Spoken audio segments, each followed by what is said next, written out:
Hey, welcome to Project Recovery, a podcast about addiction. More importantly, it's about recovery, and it's brought to you by our friends at Reprieve Recovery, a wonderful facility up there in Morgan, Utah, doing wonderful things, all female beds. So it's a safe spot, as we learned last week, for women to go up there and sort through their issues and do it in a safe space. Like you said last week, it's a co-ed world, but I really do think there's something about making your therapeutic recovery as comfortable and supportive for you as possible. And that may mean guys with guys or women with women. I think it's up to the person, but I like that idea. Well, sometimes it's probably easier to talk about trauma-based things that have happened to us with like-minded people and kind of figure that out. People that can really relate to you maybe better than the other gender would. Well, it's weird that you bring up the term relate, because I was asked this Monday. Did we say reprieverc.com? Reprieverc.com. Okay, good. I was asked last Monday to go down to Bryce Canyon. You know where Bryce Canyon is? I love Bryce Canyon. The middle of the state. Yep. And we're here in Salt Lake City, so it's about 4.5 hours from Salt Lake City. I was asked to go down and speak to the EUFOMA conference. Oh, EUFOMA. You know what EUFOMA is? No, I don't know. It's not the fear of missing out on stuff. That's what I was going to guess. No, it's the Utah Facilities and Operation and Maintenance Association. Now, weirdly, that didn't clarify it for me at all. Yeah. So basically what these guys are, it's a group of people that run the schools in the state of Utah. Oh, okay. And so we're talking from custodians, they're not called janitors anymore. Right. Custodians to engineers to fire marshals, everybody that goes into making that school a safe place for all students and employees. Okay. That's what they do. Gotcha. So I was asked to go down and share my story and be the keynote speaker. Keynote speaker, look at you. Kicking it off on a Monday morning at 8:30. Okay. And like when they called me and they says, "Hey, would you be willing to?" Yeah. And I was like, "Yeah." And I go, "But what is this?" Yeah. And they kind of just did what I did to you. Yeah. And I did the same thing. I was like, "I'm still not clear of exactly what you guys do." Yeah. And they go, "Well, we just like to broaden, think outside the box." Yeah. And, you know, because we're going to spend the next 3 days talking about stuff that everyone's going to be talking about. We want an uplifting. Yeah, something a little different. Yeah. And we really love your idea of turning your mess into your message.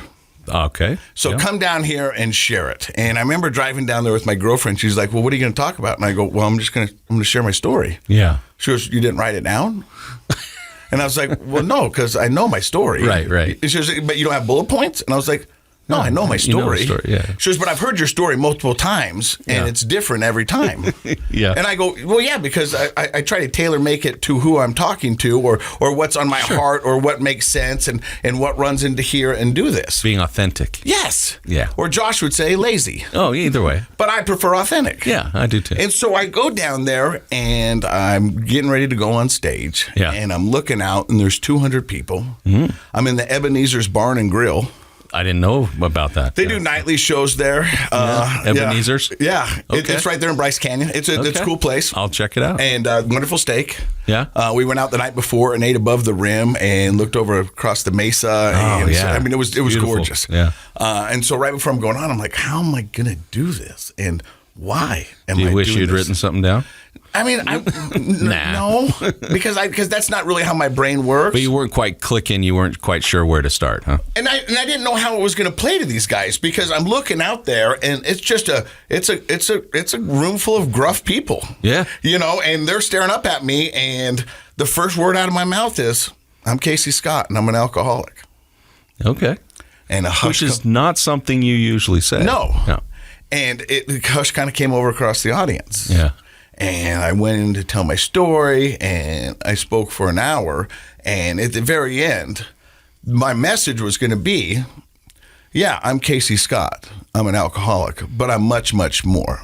I'm a father. I'm a friend. I'm a mentor. I'm an entertainer. I'm an educator. This is part of my story, but this isn't all that I am. And I wanted to kind of stress to these people that, you know, because I told my little brother I was going to talk to these custodians in this group. And he was like, the janitors were my favorite teachers. Yeah. He goes, because we spent a lot of time in detention. Yeah. So we worked a lot with them. Right, sure. But they were also the nicest, coolest people. Yeah. You know what I mean? And so for a good group of students out there, those are the ones that are accessible to them. Sure. And so my point is that you just need to be nice. You never know what people are going through. And you might be that person that gives somebody a time or a lesson or help that they were just needing at that moment. Sure. And so that was kind of my message that, we're not just one thing. We're all many things. You might be a custodian. You might be an engineer. But you might And with that mindset, you're going to be more than you would be. Yes.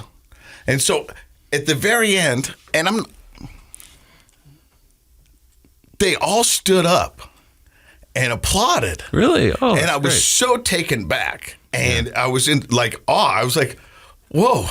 I was like, maybe they're just being nice, and I got off stage and I go down there and I speak to the guy who brought me down there. And he was like, I've been doing this for 8 years. I've never seen a standing ovation. This is kind of crazy, Yeah. and then I sit around and I talk to some people, and I bet there was at least 7 people who came up to me and said, I've got a family member in recovery. Right. I'm in recovery. This is, and he goes, your message was so right on at the right time. And I'm like, I don't know how my message of recovery at your conference makes sense, but it worked. It was the craziest, cool experience that I've had. I was just like, another blessing from recovery, because there's no reason I should be at I have to look at my phone again to tell you what the name of it is. The UFOMA. Yeah. The Utah Facilities Operation and Maintenance Association conference. Well, first of all, good for them for thinking outside the box and inviting speakers that do something different than they do. But I was going to say, I think that recovery is one of those topics that goes everywhere because it's a human issue. And so I don't care who the audience is. If you talk recovery, there are people in there that need and want to hear that message. They're touched by it in some way. It's sort of like bringing up cancer. Everybody's family has been touched by cancer. Everybody's family has been touched by addiction. And if your family hasn't been touched by addiction, it's because you're not talking to each other. Somebody's not telling the story. Someone's not being truthful. Yeah. And so I think that it makes sense that you would have touched their hearts and minds in your message, because even though they were there for something completely different, it's a human issue, and they have friends, family, and themselves who have struggled with that. They grew up with it, or they have it currently, or they have close friends. It's a human issue. Are you ever surprised by people who come up to you and say, I listened to your podcast? I'm not an addict, but I just find it so fascinating and interesting. Yeah, I hear that. And I think it's because people love an underdog story. Definitely. And we've said it before that every guest on this podcast, it's like a Disney movie. Yeah. And the villain is drugs and alcohol. Right. And people love to see them overcome that. Yeah. Because we've had people, like we were just talking with Keith Morey. He's our guest. Keith, how are you? I'm good. How are you guys? Talking about, people that we've had on this podcast who have done some crazy, outlandish, scary things, who have come full circle to are now giving back to a community and doing amazing, wonderful things. That's my favorite part of doing this for as long as we've done it, is learning about the people in our community that are making a difference and how many of them are in recovery. And it's their recovery that has inspired them to give back to the community. It's just, I didn't know that until I started doing the show. We were talking to Keith, and Keith was saying sometimes when you feel prompted to do something, you should do it. Tell us that story real quick about you standing in that room of people, and you were supposed to say something interesting about yourself. Yeah, we were talking about our recovery and our different approaches to it, and how some people feel comfortable talking about it and some people don't. And I kind of had that personal battle myself. So I was at a conference, and we had a little round table. We were all divided up, and I think there was a group of 8 people sitting at a table, and we were supposed to tell them the most incredible thing that's happened to you in your life, to kind of introduce yourself. And so I'm sitting there, you kind of go through your head and you think about what those different things are. And I'm thinking, well, it's my recovery. That was probably the most dramatic, influential thing that's ever happened in my life. And then you're looking at 7 other people at the table and you're like, I don't know these people. They don't want to hear that. And so all of a sudden it's my turn. And it's like, yeah, I got 5 kids. They're wonderful kids. They this and that. And I kind of blew it off. And I spouted something off that was pretty meaningless. The very next guy at the table tells this heart-wrenching story about his recovery and how he got sober for his girls. And I just had this aha moment where I was like, that was supposed to be me. People at this table needed to hear that story, and that guy had the courage that I didn't have. So I stopped everybody, and I just kind of said, look, lesson learned. Sometimes we get prompted to do things we're not comfortable with, and I just had that experience. And kudos to you for standing up and telling your story, because I should have. And it's a good lesson. It really is. And we're about to get schooled because we're going to hear Keith Morey's story in just a few seconds. You're listening to Project Recovery. Hey, welcome back to the podcast. I am Casey Scott. That is Dr. Matt Woolley. He is a clinical psychologist and probably one of my best friends. Thanks, buddy. You know what's crazy is that, you were probably the first person to co-sign this crazy idea with me. You were the first person. I thought it was a great idea. If it wasn't for you, this podcast would not be here. So I am so happy to hear, and this is one of the highlights of my week, is to be able to sit down and listen to you. Well, think about it. I get to come hang out with my friend once a week and have great conversations. So it's protected time. We've talked about that, where we get to do this every week. I love it. It's wonderful. Last night, I was sitting on the couch with the lovely Leslie, and we were going through some Instagram reels. And yours popped up over the past 2 weeks. Oh, really? And she at the end goes, wow, Dr. Matt is really smart.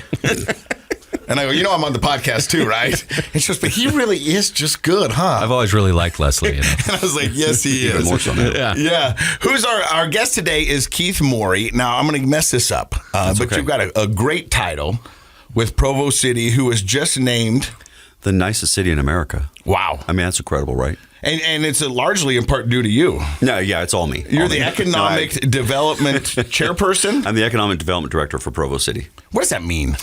So business recruiting, retention, kind of the stability of our economic vibrancy in Provo, that's kind of my gig. So, Which just seems like a wonderful gig. yeah, it is actually. But where does the story of Keith Morey begin?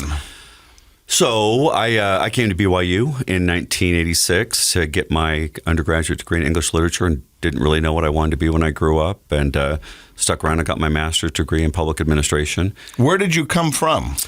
So my father was an FBI agent. So we kind of moved around the country You can't a lot. tell us? Yeah, it's top secret. Yeah. No, he was a special agent. So I was born in Minnesota. I lived in Florida. His first FBI station was Baton Rouge, Louisiana, which was rough. It's the first place I got beat up on my front lawn. It's in second grade. Wow. And then Oklahoma. He worked in Oklahoma City for a bit in the FBI building that got blown up, and then just a little bit south of that in Lawton, Oklahoma is where I grew up. And then he went back to D.C. to work at FBI headquarters, and I went to California. Langley? No, just he worked at right downtown. Is it fair to say that you were born LDS then? I was. Yes, I was. And so that, I mean, for those who don't know and listening outside of the state, BYU, owned by the Church of Jesus Brigham Christ Young University. of Latter-day Saints. Yeah. And you don't have to be No, you don't. LDS to be a student there. No. But you do have to sign a code of conduct and The honor code, we honor called code. it. I'm a cougar, too. We both graduated from BYU, yeah. And so before you moved to BYU, had you ever dabbled in alcohol or drugs? Yeah, once in college. And that was the first time I drank. And I mean, look, I was the only Mormon kid in my school. All my friends knew that I belonged to the church, knew what my standards were, and supported me on it. I mean, we'd go to parties and they'd buy me a 6-pack of 7-Up or Sprite or whatever, and they'd go do what they were going to do. So I was never tempted. And then, one night in college, we're all hanging out, and I was like, what's the big deal? What? And I took my first drink of alcohol, and I think I drank 12 that night or 16, I can't remember. And I drank until I blacked out. Wow. Yeah, I want to go back because I find it fascinating to know in high school that, that I think your religion and who you were saved you from the temptation. I mean, were you just that convinced in your beliefs that you didn't want to try it? Because I think that's the time most people would be like, well, I want to try this. I'm living in New Orleans, or I'm doing this, and all my friends are. But it sounded like you held pretty strong. No, yeah, I was never tempted. I mean, and frankly, that first time, it wasn't, I don't know, if I try to be honest about it, I don't feel like it was I was curious. And if I do have a weakness, I think I am a curious person. And so to sit around with my friends, just kind of want to know once and for all, what's the big deal, so I could answer it for myself. I think that was makes a risk, sense. and it's probably a risk I shouldn't have taken. Watching it's something all your friends are doing after a while. Yeah. I mean, it's just, What's I the think big it's deal? kind of curious to know what would that be like. I think it's stupid, but I don't know. I mean, it's typical human thinking. Sure. But curiosity, what do they say? Kills the the cat. cat. Yeah. But that's, that saying's out there because, curiosity is great, but it can also get us in trouble. Well, and two, I mean, I don't know. It's fascinating to me. Some of this stuff you just don't learn because Casey told me. I mean, you can tell me, yeah, I drink because of this or that, but until you've experienced it, you can burn your finger and show me the blister, but until I've touched the stove, you don't know. That doesn't resonate with me what heat feels like. And I think this was kind of the same thing for me. I had to go through it. So after 12 and 16 beers and a blackout, what were your thoughts after your first experience of partying? Yeah, it was dumb. I'm not doing that again. And that's kind of what happened to me. I didn't drink again for years after that. And but you don't end up on this podcast because that was your one and done. That's my story. That's my recovery story, and I'm out. It was a short show today. No, later on in life, I went through a divorce that, kind of rocked my world because that's not what good Mormon boys do. And, I thought that was kind of forever, and it ended up not being forever. And I kind of lost my footing on, I don't know, how the world works and what the rules are. And kind of stumbled around, ended up with marrying somebody else that didn't have a problem with alcohol, that hadn't been raised in the church. And I kind of held true again because there really wasn't any reason for me to drink. I mean, I never saw any value in it. I didn't want to be that person. I wasn't tempted by it at all. And then we were at some engagement one night and everybody was drinking. I was like, what's the big deal? I mean, well, why am I pinched up about this? I'm not in the church anymore. I'm not doing that anymore. Why not? And so I drank a little bit. But the turning point for me was I got cancer. I got prostate cancer. And, kind of because I was on the outs a little bit with family and didn't have a lot of support, I really didn't know what to do with all that. And everybody will tell you alcohol works until it doesn't. And for me, alcohol became a coping mechanism. And that's the risk. I mean, drinking because you want to be social or cool is one thing. Drinking to cope is a trap. And that's what I did. And Now, off air, we're also talking about our recovery and how similar some of the things in our life are. Do you feel like you're an addict in other parts of your life, like with gym or sweets, or do you feel you have that all-in mentality? well, yeah, because if one Tylenol is good, four's got to be better. Amen. I mean, right? I don't know. Co-sign that all day. I was just going to say, that's Casey language right there. Like, I'm going to tell you right now, I threw a bag of Swedish fish in the back of my car on the way down here, so I didn't finish the whole bag. Yeah. I mean, I had just in case, because I don't want to run out, right? Yeah. And I do the same thing with hot tamales in my desk at work. It's like, I got to have an extra one because what am I going to do if I run out? Right. Somebody better score me some. But he's not kidding, because an addict thinks that way. Yeah. They think, if one's good, four's better. But then they also plan for what's going to happen if I don't have any, and then that consumes you. You're I like, almost lost my mind during the pandemic because toilet paper. It's like, oh my gosh, what am I going to do?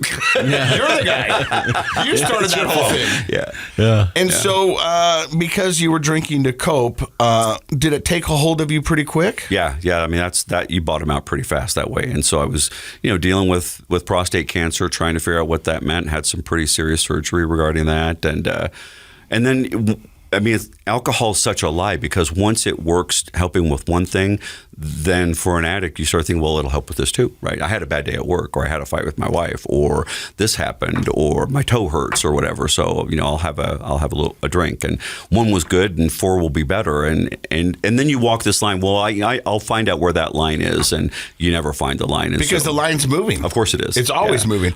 You know, but the flip side of that coin is alcohol will help you with those things, but it also helps with celebrating things. So if you have a good day, I might as well have a drink. I had a great day. Of course.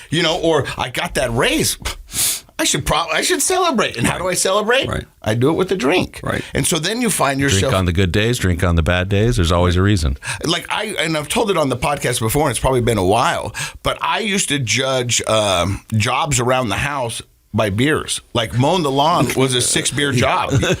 And until I got sober, I had never paid bills sober. I was like, well, if I'm going to write checks, I'm going to get I need to have it. Yeah. I mean, it's You don't want to do that sober. It's the dumbest thing ever. But I would go buy a 6-pack and then send a checkbook out and be like, here we go. Okay. You know what I mean? Good times. Yeah, right? And so it escalates pretty quick. Does it start to, affect your livelihood? Well, ultimately it did. I mean, I think every alcoholic will tell you I was really good at drinking and hiding it. I don't think you really realize how many people actually know or kind of suspect that something's going on with you. But I think for someone, I mean, I understood what was right and wrong. I mean, I grew up in a strong religious culture. I mean, we weren't just casual about our religious affiliation, especially growing up outside of Utah. You went to the church to socialize because those were the only people that had the same values that you had. And so, we were very committed to the tenets of the church and the word of wisdom. And then my father was an FBI agent, and so you have a whole nother level. So the law meant something to you. Yeah, of course, exactly. And so, a lot of rules floating around that house. And so drinking alcohol, you kind of begin to keep track. And I did this within the church, right? I already knew I was in trouble with God. And, when I stopped getting answers to prayers the way I felt like I was supposed to get them, I equated that to I was a bad person. God had judged me. He was mad at me. And so I'll pray harder. I'll go to church more. I'll do this more. I'll read the scriptures more. And then when you still don't get answers, then you become convinced, at least I did, that it's over, right? He's judged me. And so at that point, I kind of gave him the finger and said, well, fine, if you don't need me, I don't need you. And then you lean into it. Exactly, right? Because I'm going to show you I could do this on my own. And then it gets really, really dark because now you're in trouble and the alcohol's trying to mask that. And then the voices start in your head, right? And for me, I really struggled with that, with the demons telling me, what a bad person I was, what a failure I was. It was only a matter of time before everybody knew. I mean, I used to go in the middle of the day with my alcohol in the back of my car and go sit in the Salt Lake Cemetery and talk to the tombstones about how lucky they were because it was over for them, and just wondering what it was going to take for me to get to that point or to be that well off that the pain was finally gone. And so when I finally bottomed out, I was at work one day and I didn't have any alcohol anymore. And but I had 2 bottles of Listerine on my desk because I'm in meetings a lot, and I'm drinking Listerine, and I got through pretty much almost a whole bottle of Listerine, and I'm starting to feel better. And then I'm looking at the bottle of Listerine, and I'm crying to myself because I'm there early before anybody else, and I'm just looking at the bottle, going, "What the hell are you doing?" As I'm taking one drink after another drink after another drink, and then I got scared and I ran. And I ran to the liquor store and I got a couple of bottles of Everclear, a couple of bottles of vodka, and I got in the car and I just wanted to run away and die. And I prayed the whole way. I prayed to God that He would recognize that I'd blown it and that I conceded, that I knew that I'd failed. And if He would just be merciful enough to let my life be over, that I was happy with whatever the consequences would be. I just wanted to be done, and I didn't want to hurt anybody. And so I disappeared for about 4 days. So you were actually having prayers for death. Yeah. I just wanted the pain to be gone. I mean, and I don't think I understood the consequences of suicide. And so I didn't have the courage to do that. I just wanted God to be merciful enough to let it be over. Yeah. I think that hopelessness is one of the main symptoms of depression. When depression is portrayed in a movie or on TV, it's, a lot of in bed and sadness and crying. But it's actually that feeling of hopelessness is really at the core of depression. And when we do things that violate our own moral standards and codes, when we do things that are harmful to ourselves, whether that's, overeating or whatever the person does, you start to feel like my life doesn't have meaning, I'm not going anywhere, then hopelessness sets in.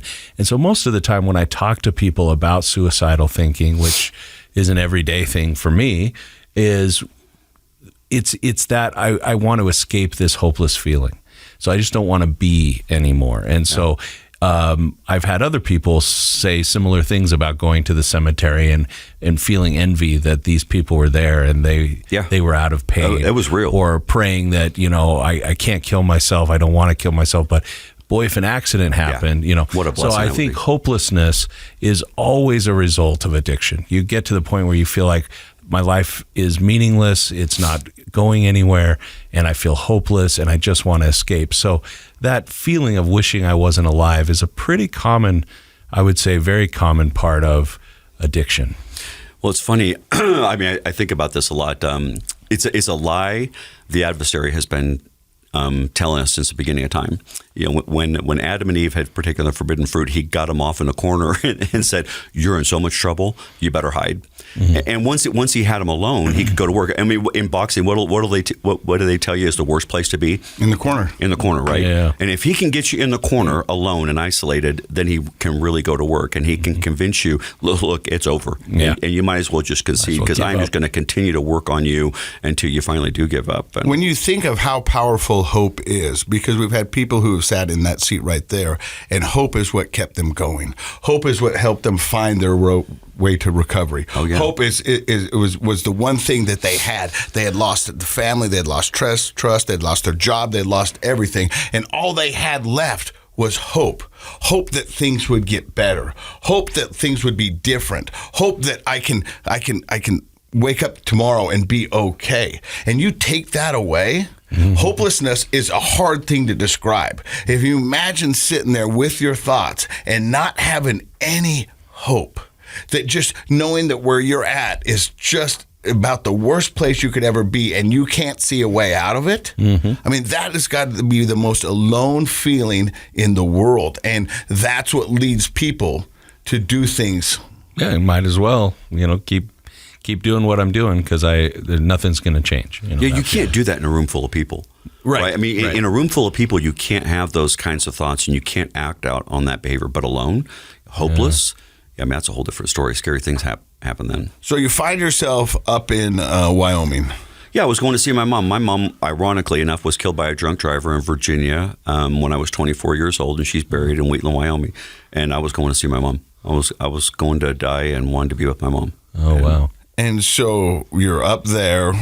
You've got a backpack full of booze, and It sounds like you left work just.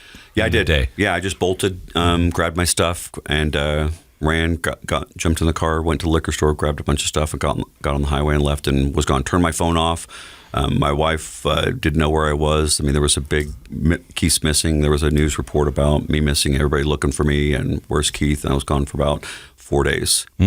So how do you come back into society at that point? Do they find you? Yeah. So it's fascinating. When you're isolated like that, you really don't think anybody cares, and it was kind of like once my head cleared and I could look back, it was like God sent a flare off and said, "Keith's in trouble. He's finally bottomed out, and he needs our help. Everybody needs to come running."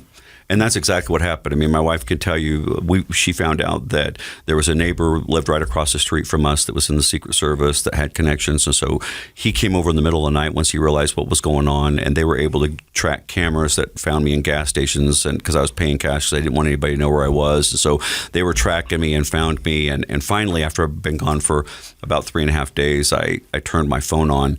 And she was able to call me, and I answered the phone, and she said, "We know where you are," because I checked into a hotel, and she said, "Just stay there." And by that point, I was so low, I just said, "Okay." I said, I just please come rescue me, and I won't go anywhere. Well, I love this visual of kind of the troops being rallied to come, support and save you. But it sounds like this was in a way reactive and in a way purposeful. You were purposefully evading. Oh, I was, no question. So were you also intent on killing yourself at that time? No, well, I wanted to die. Yeah. I didn't know what the tool would be. I don't think I had the courage to do something to myself. I just wanted... I guess I believed that if I prayed hard enough, and I did believe that God was a merciful God, and that He would be willing to admit that I had completely screwed it up, that He would say, "Yeah, look, this is a lost cause. Let's just let this one be over, and we'll call it good." I mean, I actually had really gotten to the point where I believed that. So once I stayed put, and everybody came up. My wife came up. Ruth came up with my sisters and got me. They got me on the phone with a couple of guys who'd been through recovery, Christian Smith and Alema Harrington. Both former rock stars, yeah. rock stars, and pillars in the recovery community. And those guys spoke the language. I mean, it's interesting if you're religious at all. There's this story in the LDS church that they talk about the people that wander off the path of righteousness and get lost in the midst of darkness, right? And I was one of those. I think I was way lost. But that passage doesn't ever talk about how those people get found. And I've always kind of wondered about that. And going through recovery helped me understand those people do get found. They don't get lost forever. They get found, but they get found by people like Casey and by Christian and by Alema, people that have been through it that know what to say. And Christian and Alema knew exactly what to say. And it was the first conversation that I'd had, I don't know, in years, I think, that actually gave me hope about my recovery and that there was a pathway out of this and I could get better. Because at that point... And I just surrendered. I just said, I'll do whatever. You guys tell me what to do and where to go. I'll do whatever you want. And you're ready to do it.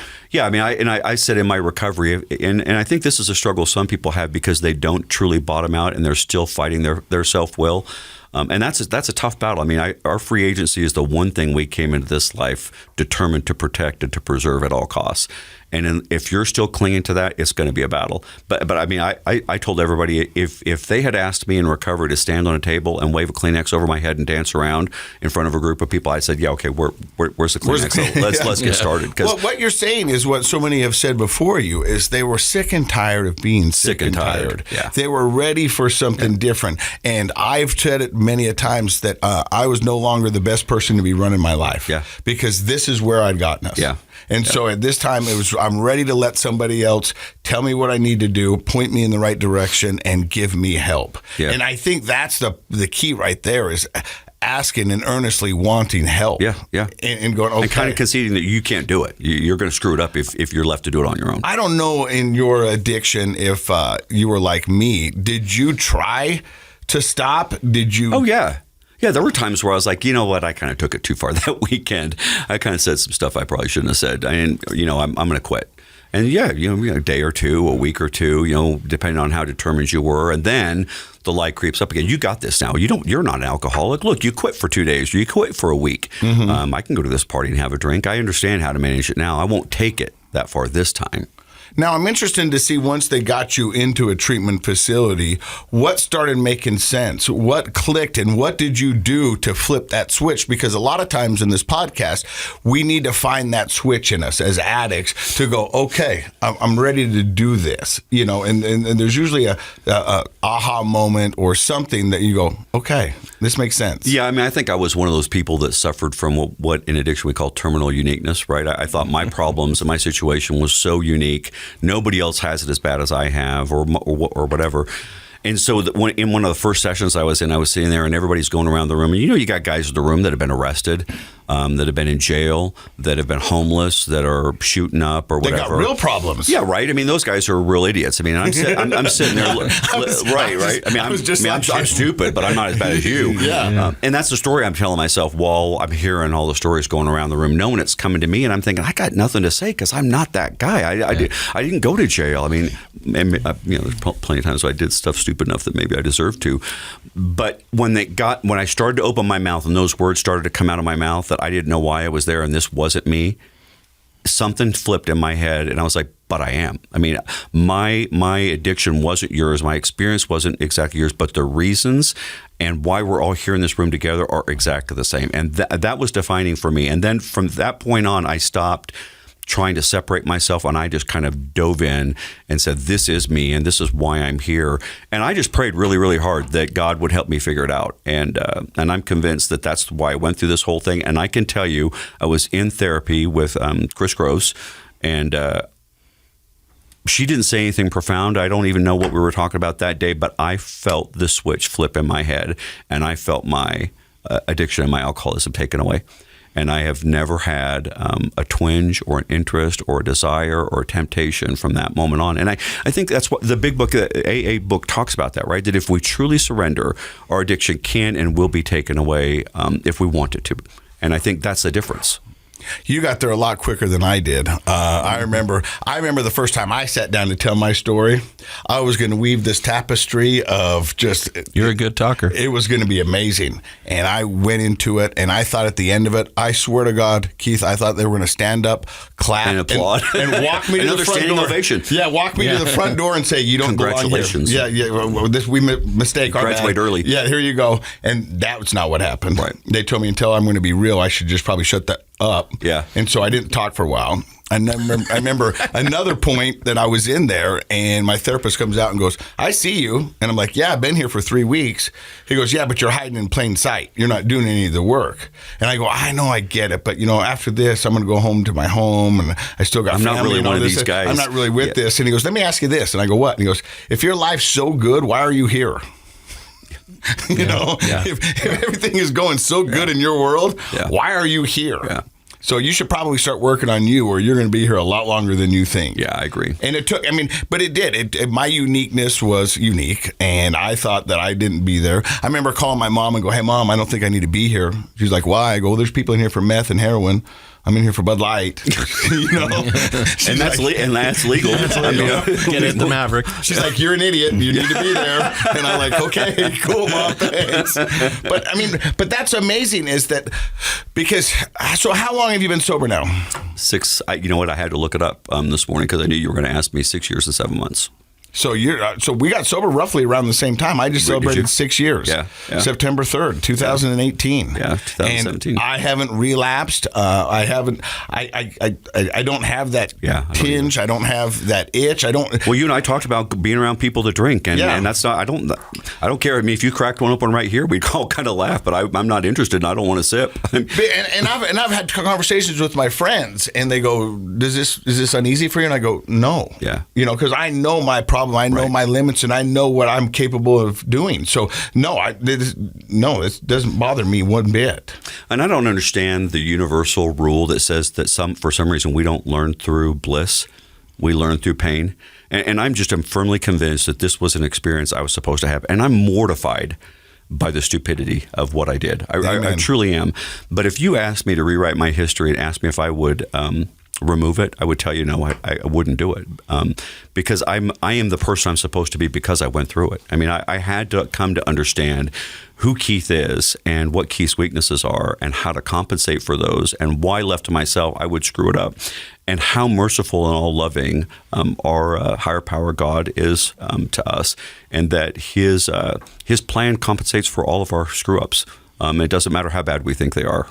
Recovery is a beautiful thing. It really is. It really is. It's a miracle. I know you just explained it, but what's one thing that you feel like you've learned about yourself or that you couldn't have gotten to without this experience?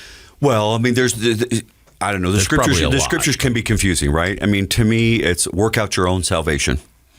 That's troubling to me because, of course, we're supposed to work. But I think it's easy to become convinced that somehow I can manage that process on my own, right? And that's not what it's about. I think we came here to have some experiences that are going to help us grow and develop. But me managing that process or trying to create those on my own was never what the intent was. And it's funny because we got a family member that's in recovery right now that I'm absolutely grateful for, and he's doing phenomenal things, and he's going to come out a better person. But we were talking this morning when I went to visit him, and I told him, for me, it's like every one of us has a river that we're in that kind of defines our life. And the current of my river of my life is going to take me to some final destination. And that's already, I'm supposed to have some experiences along the way. I'm supposed to go through this set of rapids, and I'm supposed to have to get out of my canoe and walk a little ways over here. And I can decide I want to go somewhere different on the river and I can swim against the current for a minute.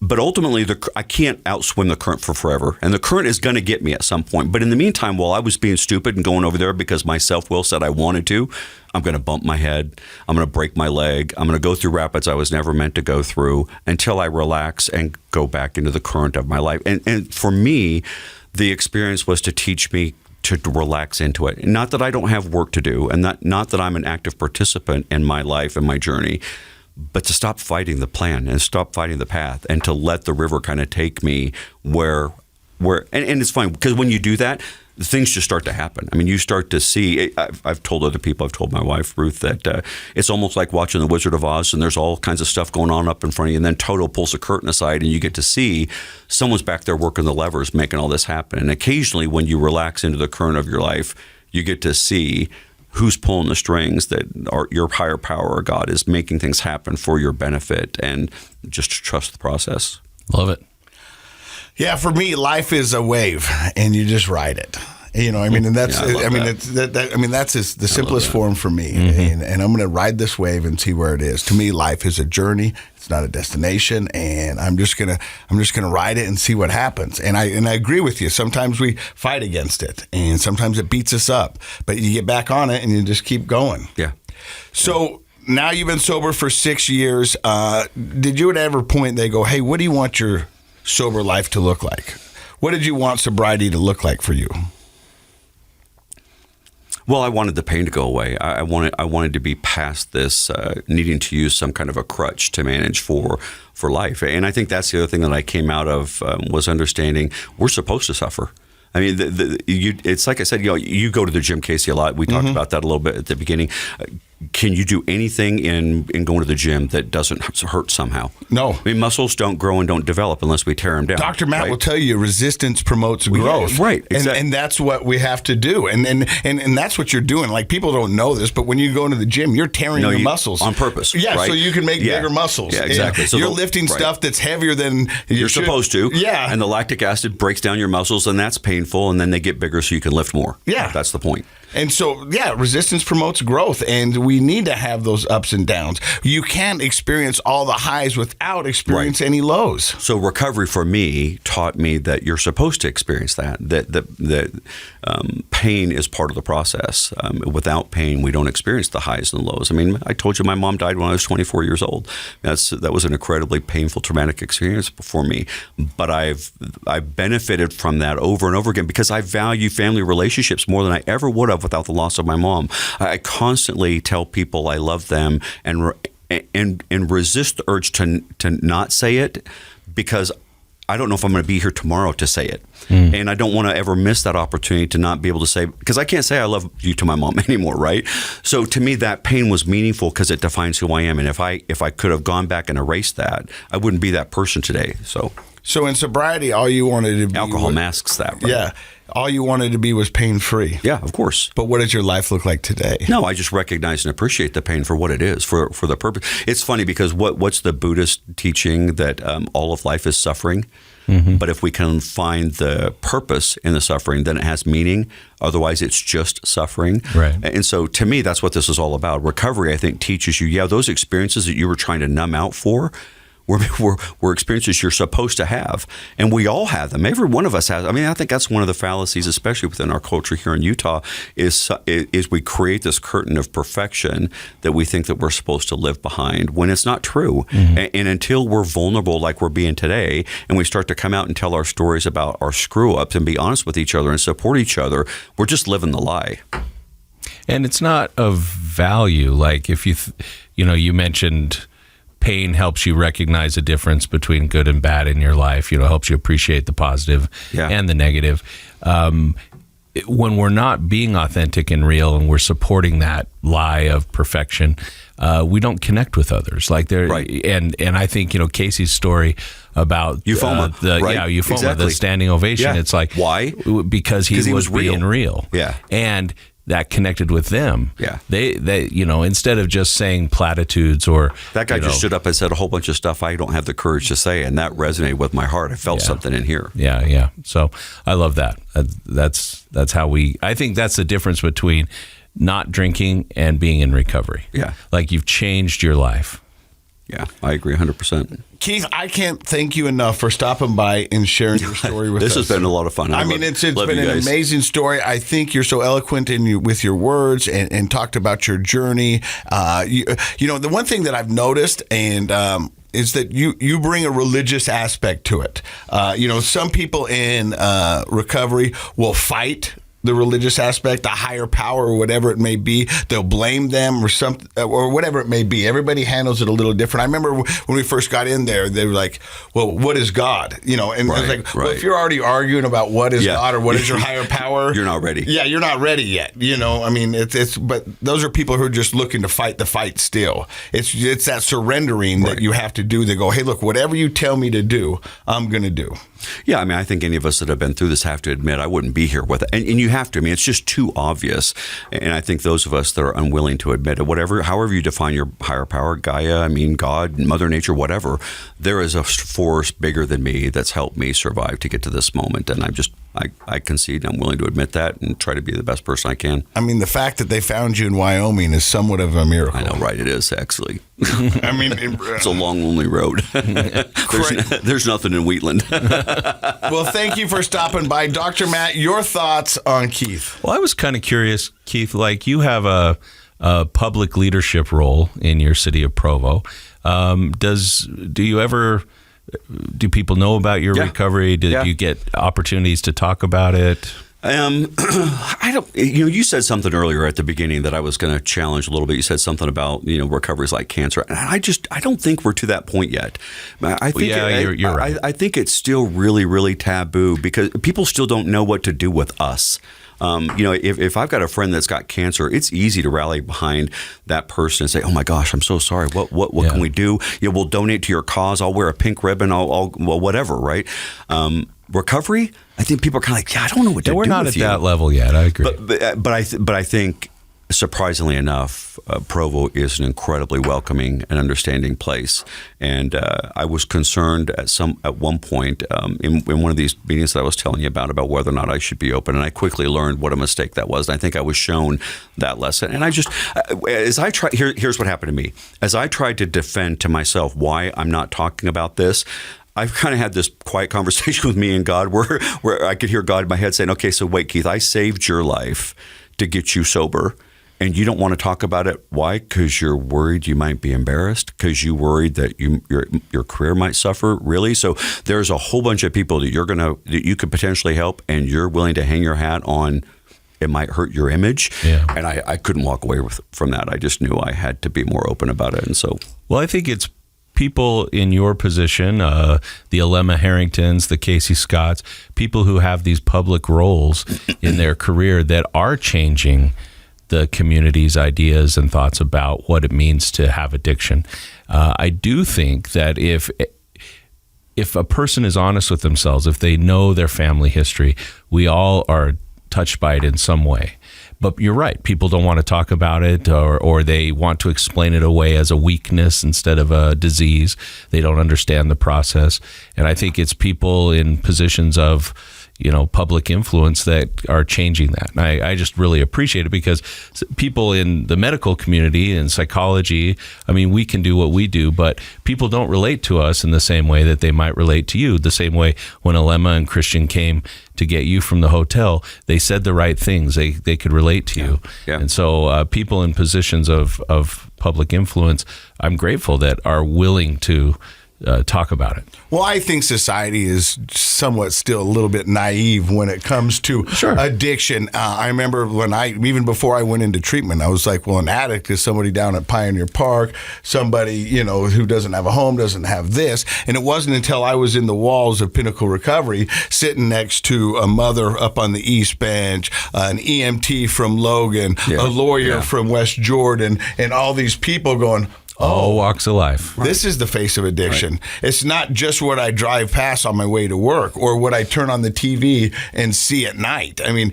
this is the true face of addiction. And I still think kind of what you said before is embarrassment and ego has a big part in that, where people don't want to share their story because they're worried what their neighbors think. They're worried what their congregation might say. They're worried what their boss or whoever it might be. But the reality is it's not like cancer, but a lot more of us are going through this than they're not. Yeah. Well, I mean, we started off by talking about something that seems really trite. The Provo is the nicest city in America. But let me tell you why that's important.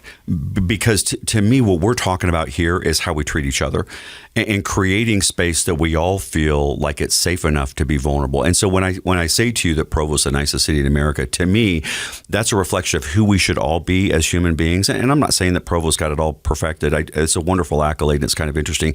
But to me, it's a reflection of how we should be. I mean, the fact that I can come on this show and feel safe to talk to you guys about, a near-death experience for me from my perspective and how I managed through that and how lucky I am to be alive here today is the space that we should be creating for all of our friends and neighbors around us every single moment of every day, because it may not be addiction to something. It may be depression. It may be something else. But until we've opened our hearts and our hands to say, hey, how you doing today? And checking on our neighbors on the other side of the fence, there's too big a gap left in society where you can be isolated alone, dealing with monsters that no one else knows of. And that's not a way for any of us to live. We're all brothers and sisters, and we ought to be watching out for each other. Well said. I want to try an audible. Okay. All right, Keith, stand up. Okay. Ruth, come over here. I want you to talk in that mic. Come on, you're good. Come on, tell me your thoughts about Keith. Wow, just listening to all that again, it's always painful and inspiring.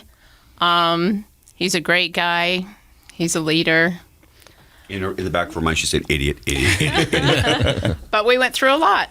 When he took off for those 4 days, we'd only been married 6 months, and I didn't know I married an alcoholic. I had no idea. Okay. So Because I was good. Yeah. So it's been 7 years now, and I think we have it figured out. So Let me ask you this real quick before we end the podcast. I think a lot of people would want to know, because you're married for just a little bit before you find out and he's done this. yeah. At any point, did you want to bail? What made you stay? Boy, that was just a tough one.